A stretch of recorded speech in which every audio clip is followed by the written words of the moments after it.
we begin with a meditation, shamatha.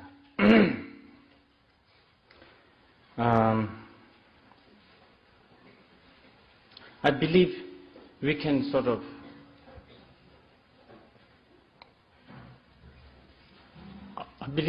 there's two kinds of shamatha meditation. Not really, it's not really written in the classic Buddhist text or anything like that, but I'm just categorizing this for the sake of communication.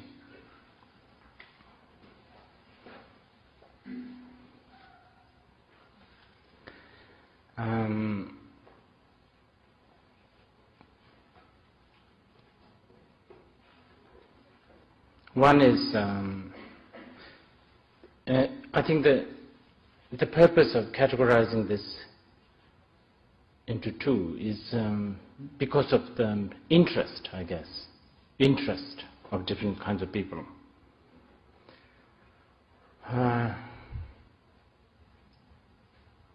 Interest or motivation. So therefore, I will call this let's say the first shamatha meditation is like worldly kind of oriented, worldly oriented shamatha meditation. And then beyond worldly oriented shamatha meditation.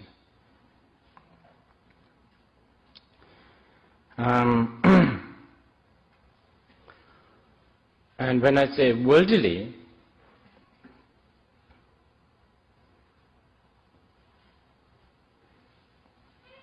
I'm talking about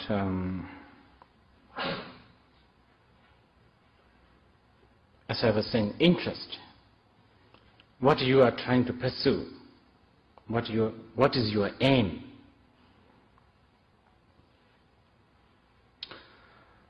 For most of us worldly beings, our aim is very simple, I guess. Temporal.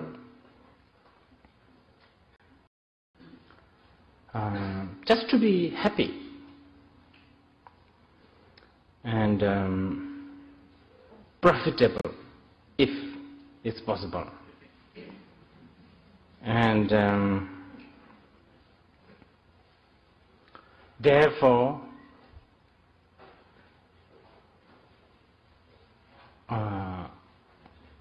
I believe that we cherish concepts such as relaxation, able to concentrate, the ability to concentrate. And then all kinds of other things like ability to communicate with friends and family and the world. And we constantly want to improve this. We want to improve the way we communicate. We want to improve how we relax. You know, stuff like that is important, isn't it? Like to be free from stress, all kinds of things. So those I categorize into one, and which I call this worldly shamatha meditation, worldly oriented. And that's easy, actually.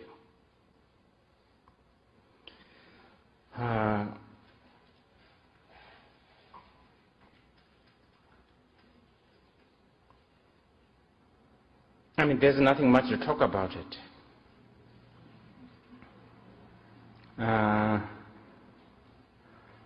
Basically, what we must try to do is we must try to gain more control over our mind. And as long as you can do that, because if you are a follower of worldly oriented shamatha, then you don't want to control your mind 100%. You don't want that. Otherwise,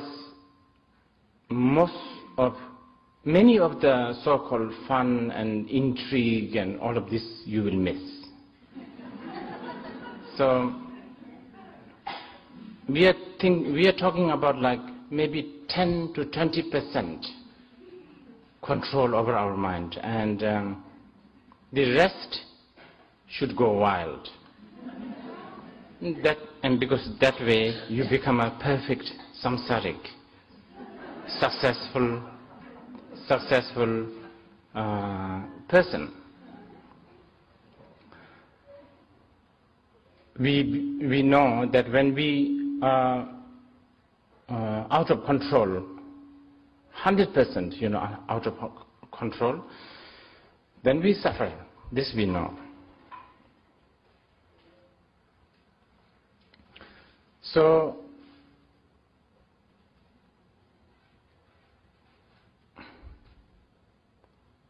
then we ask ourselves, what makes ourselves sort of out of control? What is it that we become obsessed, addicted, I don't know,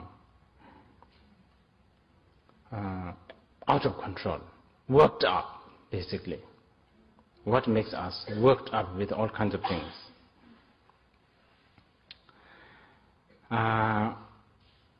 We then will, I guess we will know that basically it's because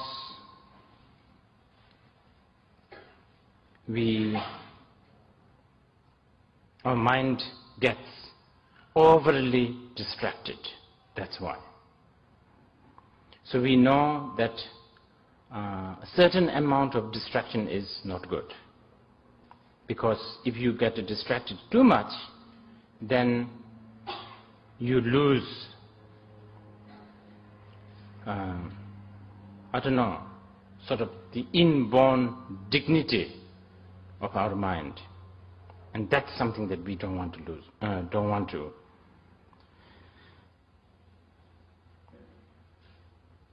So, in order to achieve that, what then we can do is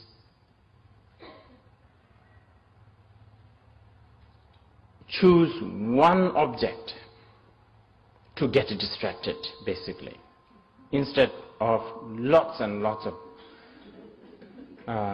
objects.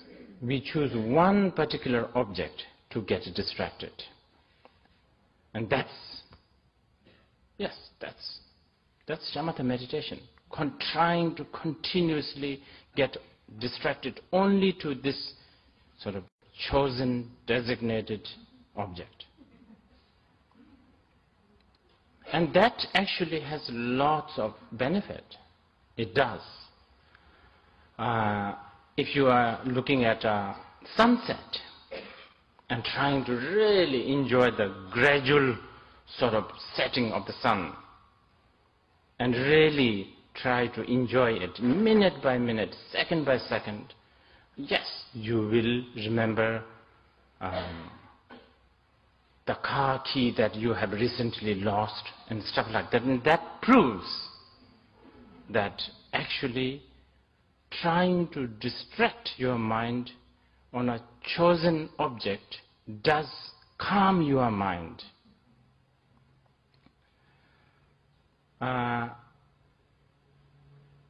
So now this should tell you, when we say calm mind,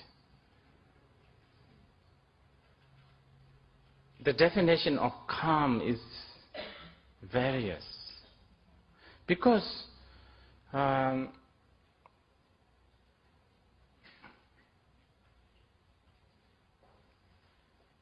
calm, many times calm can look very agitated and vivid and all of that, which if you have time we'll get back later. But anyway, so why not we do this worldly bit, worldly shamatha, worldly oriented shamatha? Because I'm sure some of you don't want to really get into this Buddhism and, beyond worldly stuff. I mean, there's no reason to.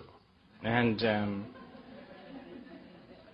this alone will give you enough? I really think so. It will give you strength. It will improve your communication skill. It will help you free from stress. All the things that, self-help methods can be put into nutshell. And actually you can do that. And a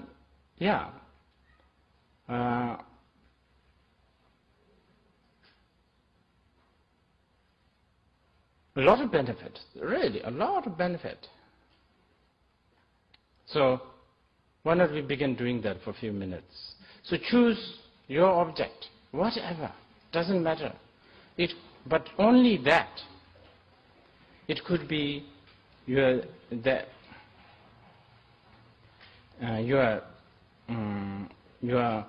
sort of breathing in and out. Just concentrate on that. Or it could be the constant sort of humming of the air condition, or somebody's neck in front of you, whatever.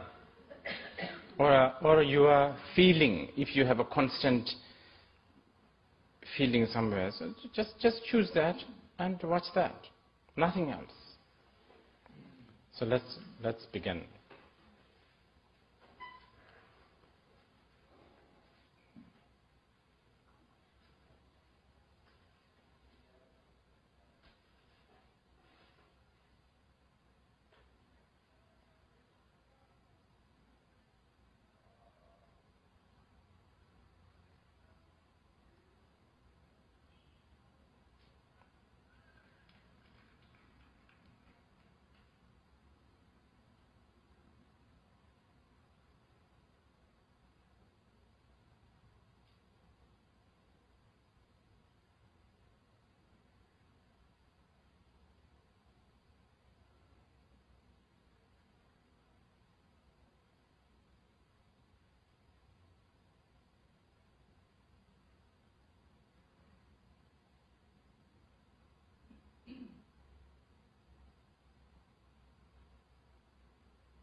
If your mind is distracted, go back to the object. If your mind is distracted by other distraction objects, bring it back to the one that you chose.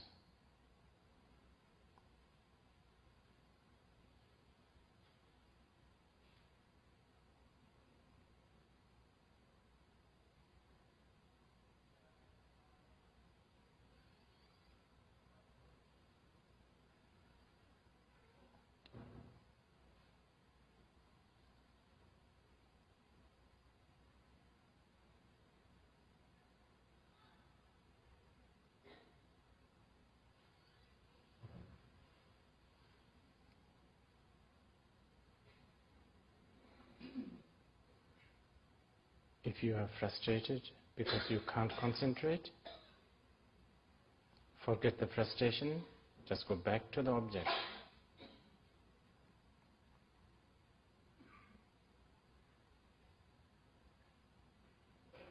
Don't get worked up with the frustration, just go back.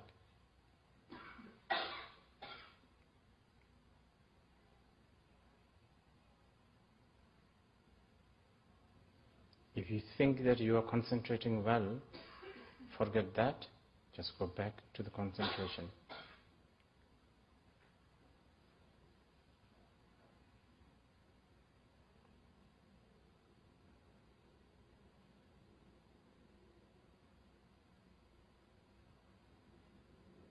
If you think it's not special, then forget that. Just go back to the object.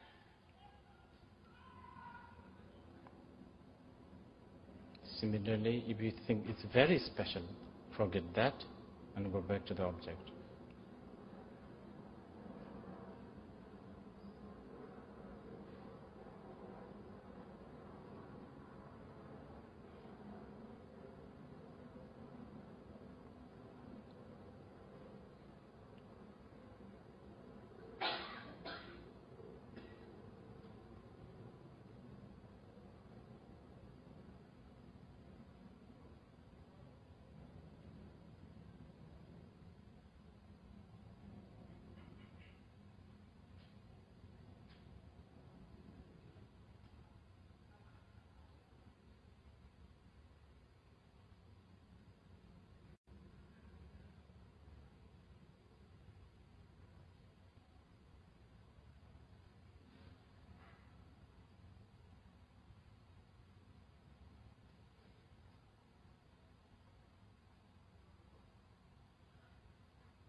If your mind is constantly checking whether you are concentrating or not, forget all that, just go back to the object.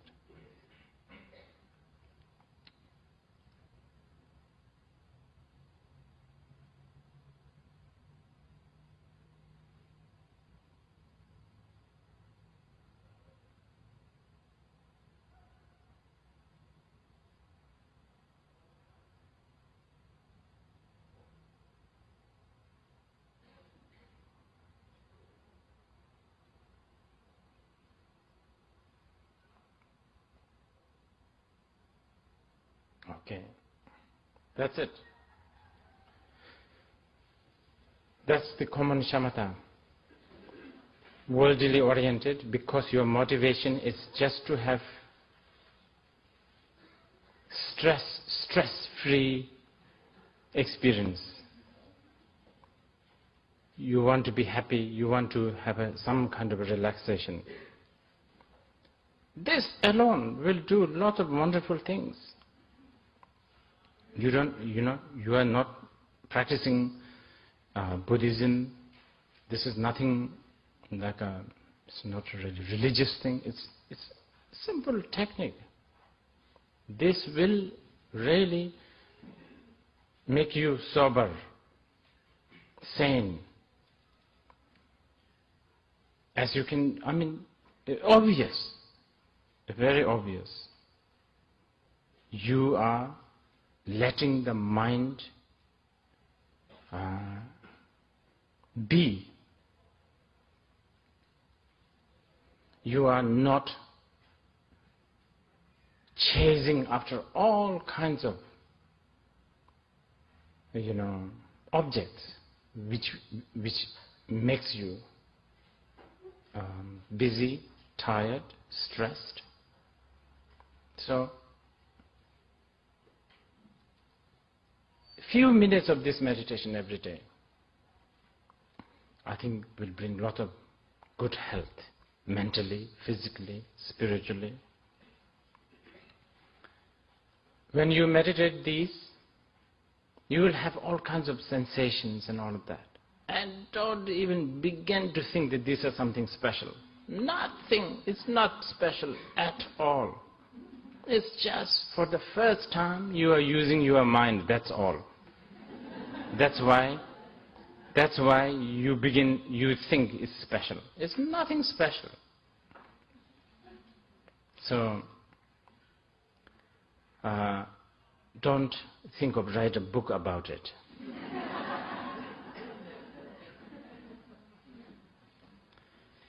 Okay, but this common shamatha, or what I call the worldly oriented shamatha, there's one weakness about it, quite a big weakness. It is a high maintenance kind of, it needs to be maintained. You have to meditate basically until you die. And if you forget to do this meditation, maybe, I don't know, like 10 days, the 11th day you are back to the square one. It's a bit like that. So that's the unfortunate part. So basically, it's like you have to do it all the time. It's like going to the gym. It's not like you go to the gym and work out for like 6 months and then you can relax for another 6 months because you lose everything. I think within 2 days you lose, right? 2 or 3 days you lose all your shape. That's really the sad part. So, but if you want to be sober and sane, this is very definitely it works, and economical, and very handy. You can just travel with it.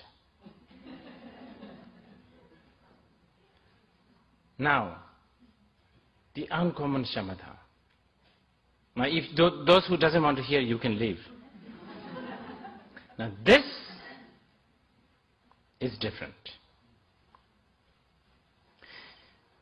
It's different because you have a different motivation. You have a different value.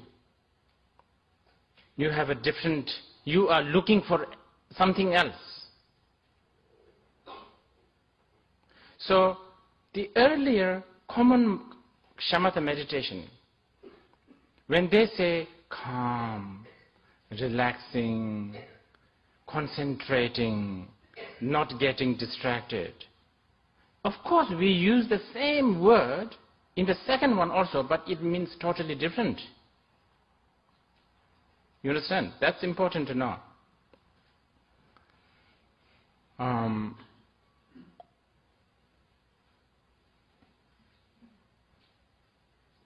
Yeah, different value.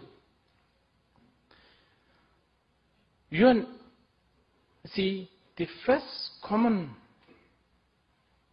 common shamatha,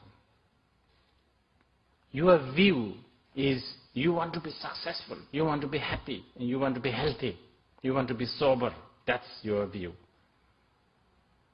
In the second one, as the Shantideva said, what is healthy? Physically healthy, mentally sober, mentally sane even. But worldly. Sane, but worldly sane. That's not really sane, according to the second one. So the way your approach is different, your value is different.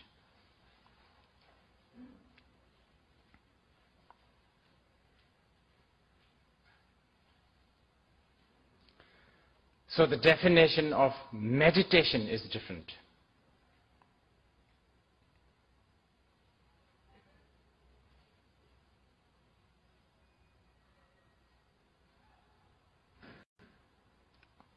Of course, generally speaking, meditation in the Tibetan word gom, samadhi or dhyan, has a connotation of getting accustomed to something, getting used to something. That's why you are trying to do the meditation.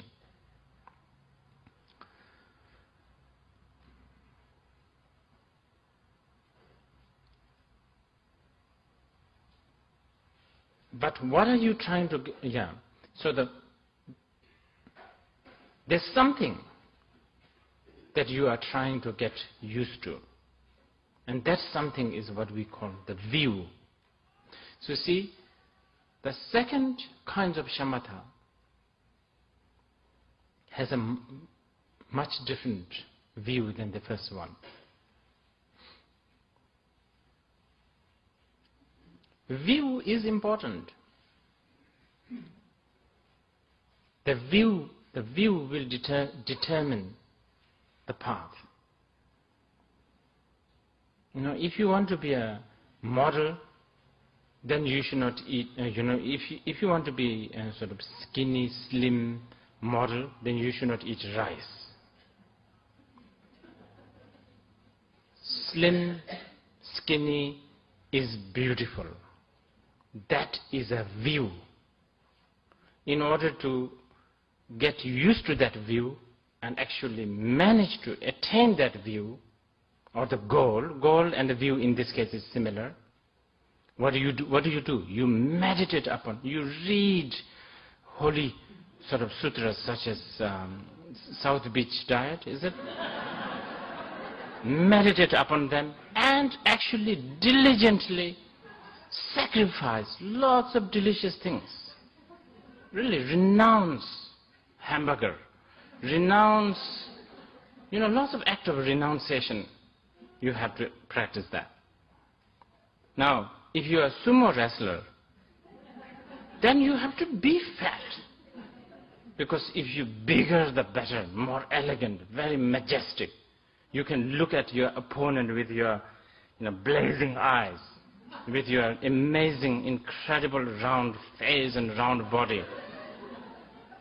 That is the view in this case. And in order to achieve that view, achieve that goal, you have to eat lots of rice and avoid as many as possible sprouts. Because so those are the things, you see, so the view makes everything different. So there's a shamatha, right?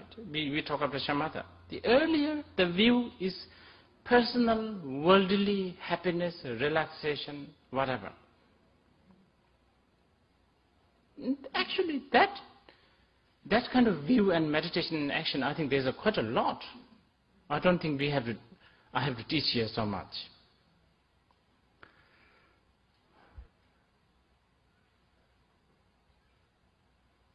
Here, in this case, the view is different. Okay? So now let's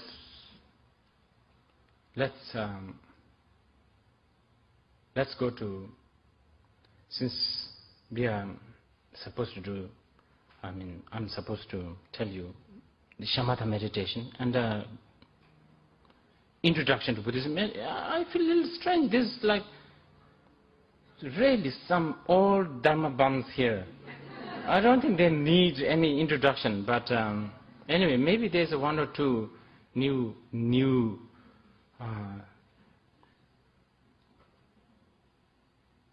souls who are about to become, I don't know. So you have to be careful here now. If you use your own rational mind as much as possible. Anyway, so now what I'm going to do is I'll introduce Buddhism, because now we are talking about uncommon shamatha. And uncommon shamatha is uncommon because of the view. Okay.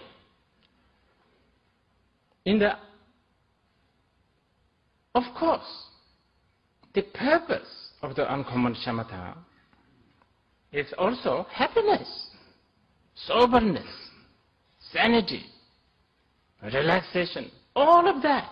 Same thing, same word. But this time, what do we mean by sober? Different. What do we mean by sane?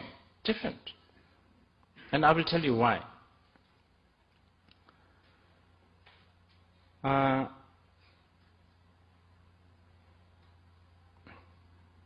See, of course, all sentient beings wishes to be happy. No one wants to suffer.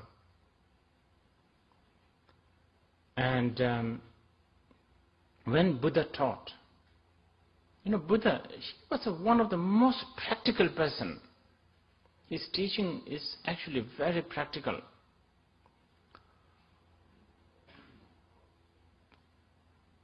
Very pragmatic, I would say.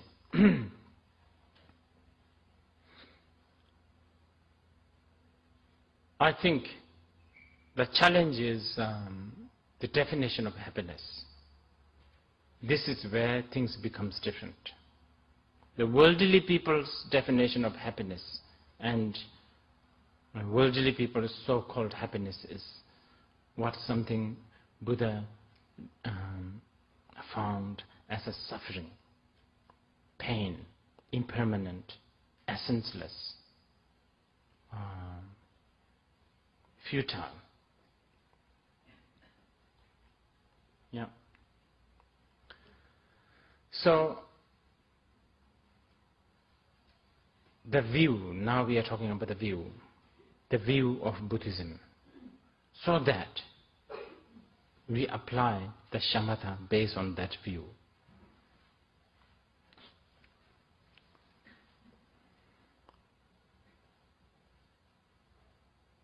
Of course, the Buddhist view is very complicated, very complex.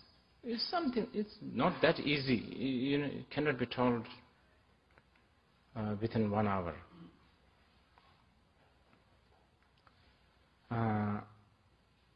But I have also realized I can't really just tell you, as I'm introducing Buddhism to you. This introduction of Buddhism for the beginners is the biggest challenge for me, always. It's the biggest. So, it really is the most difficult subject to teach. I much prefer to teach